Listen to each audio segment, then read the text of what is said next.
বন্ধুরা আসসালামু আলাইকুম। আপনারা কেমন আছেন? আশা করি আপনারা ভালো আছেন। আলহামদুলিল্লাহ আমিও ভালো আছি। আজকে পেঁয়াজ কলিতে ডিম রান্না করে দেখাবো। বন্ধুরা ভিডিওটা ভালো লাগলে অবশ্যই আপনার সাবস্ক্রাইবার ফলো করবেন আর আমার পাশে থাকবেন, আমি যেন আপনাদেরকে নতুন নতুন ভিডিও শেয়ার করতে পারি। কম বেশি তো সবাই রান্না করতে পারে, কিন্তু আমি যেভাবে রান্না করছি সেভাবে রান্না করলে আপনাদের খেতে কিন্তু দুর্দান্ত স্বাদ লাগবে। আর যারা নতুন রাঁধুনি, যারা রান্না পারেন না, তারা এই রান্নাটা ফলো করলে তারাও মনে করবেন যে এই রান্নাটা অনেক সুস্বাদু মনে হবে। ডিমটা ভালো করে আমি সিদ্ধ করে নিচ্ছি। এই যে ডিমটা আমার সিদ্ধ হয়ে গেছে। আর এখানে নিচ্ছি কাঁচামরিচ, শুকনা মরিচ, আদা, রসুন একটু পরিমাণে বেটে নেব ভালো করে। আমি শিলপাটায় সবসময় বাটাবাটির চেষ্টা করি, যে শিলপাটায় আপনাদেরকে বেটে রান্না করে দেখানোর জন্য। আর মাটির চুলায় এখন এভাবে পেঁয়াজ, শুকনা মরিচ, কাঁচা মরিচ, আদা আর রসুন ভালো করে একটু মিহি করে বেটে নিলাম। এখন এটা একটা বাটির মধ্যে তুলে নিব। আর এখন আমি পেঁয়াজগুলো বেটে নিব। আপনারা চাইলে পেঁয়াজগুলো কিন্তু এমনিও বেরেস্তা করে দিতে পারেন, কিন্তু আমি যেহেতু ডিম ভুনা করব আর পেঁয়াজ কলি দিয়ে, সেহেতু আমি পেঁয়াজগুলো একটু মিহি করে বেটেই নিব। পেঁয়াজগুলো ভালো করে বেটে নিতে হবে। আর এখনকার নতুন পেঁয়াজ খুব পিছল, ওই জন্য বাটতে একটু সমস্যা হচ্ছে। যে আধা বাটা করে বেটে নিয়েছি। আর নিয়েছি টমেটোটা বেটে নিব। আর এখনকার টমেটো বাজার থেকে যেগুলো নিয়ে আসি সেগুলা হচ্ছে মিহি করে বাটা যায় না, মানে শক্ত শক্ত ভাব থাকে রান্না করলে। তাই আমি এভাবে বেটে নিচ্ছি।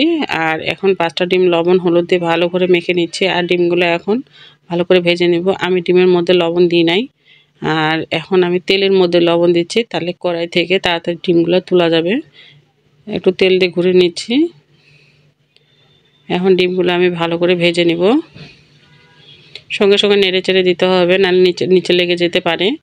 তাই আপনারা চেষ্টা করবেন সঙ্গে সঙ্গে নেড়ে নেওয়ার। এখন ডিমগুলো ভাজা হয়ে গেছে, এখন আমি তুলে নিচ্ছি। আর সেই তেলের মধ্যে এখন দিব পেঁয়াজ বাটা দিলাম। দেওয়ার পর ভালো একটু পেঁয়াজটাকে ভেঙে দিচ্ছি, মানে একটু, যেহেতু নতুন পেঁয়াজ একটুতেই শক্ত হয়ে যাচ্ছে, ঠান্ডা হলে শক্ত হয়ে যাচ্ছে। আর আদা, রসুন, কাঁচামরিচ, শুকনো মরিচ বাটা আর টমেটো পেস্ট দিয়ে ভালোভাবে নেড়ে চেড়ে নিচ্ছি। আর এখন দিচ্ছি ধনিয়া পাতা কুচি আর পেঁয়াজ কলি পাতা দিয়ে ভালোভাবে একটু মশলাটা সহ সব কষিয়ে নিব। নেওয়ার পরে এখন পরিমাণ মতো হলুদ আর পরিমাণ মতো লবণ দিয়ে দিচ্ছি। আর কালার হওয়ার জন্য আপনারা চাইলে একটু শুকনো মরিচের গুঁড়া দিতে পারেন, আমিও দিয়েছি। দিয়ে ভালোভাবে একটু নেড়ে চেড়ে নিতে হবে। পেঁয়াজগুলি কিন্তু এভাবে রান্না করে খেলে কিন্তু অনেক মজা লাগে। আপনারা চাইলে এর মধ্যে আপনারা মাছ ছাড়ে দিতে পারেন, মাছ দিয়ে রান্না করতে পারেন এভাবেই।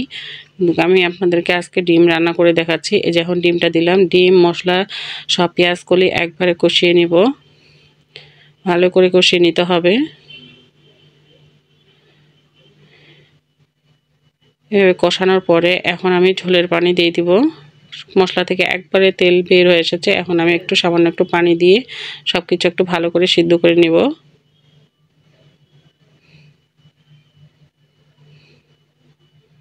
সিদ্ধ হওয়ার পরে এখন আমি ঢাকা দিয়ে কিছুক্ষণ রেখে দিব। আর এর মধ্যে আপনারা চাইলে একটু ভাজা জিরা গুঁড়া দিতে পারেন, আমিও একটু ভাজা জিরা গুঁড়া দিয়ে দিলাম। আর খুব সুন্দর পানিটাও টেনে এসেছে, এখন আমি পরিবেশন করে নিব।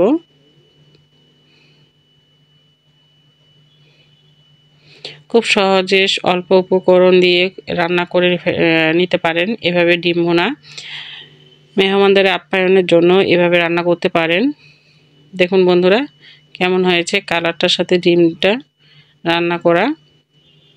বানিয়ে খাবেন, কেমন হয়েছে আমাদের কমেন্টের মাধ্যমে জানাবেন। আসসালামু আলাইকুম, ভালো থাকবেন সবাই।